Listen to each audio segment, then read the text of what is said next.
كتب عليكم القتال وهو كره لكم وعسى أن تكرهوا شيئا وهو خير لكم وعسى أن تحبوا شيئا وهو شر لكم والله يعلم وأنتم لا تعلمون.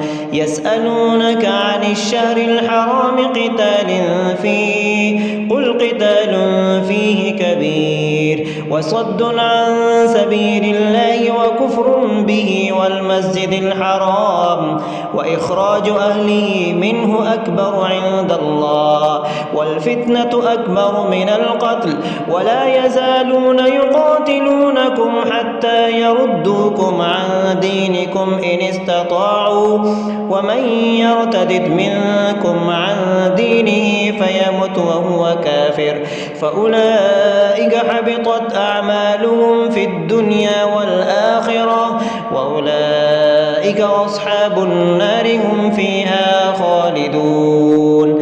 إن الذين آمنوا والذين هاجروا وجاهدوا في سبيل الله أولئك يرجون رحمة الله والله غفور رحيم. يسألونك عن الخمر والميسر قل فيهما إثم كبير ومنافع للناس وإثمهما أكبر من نفعهما ويسألونك ماذا ينفقون قل العفو كذلك يبين الله لكم الآيات لعلكم تتفكرون.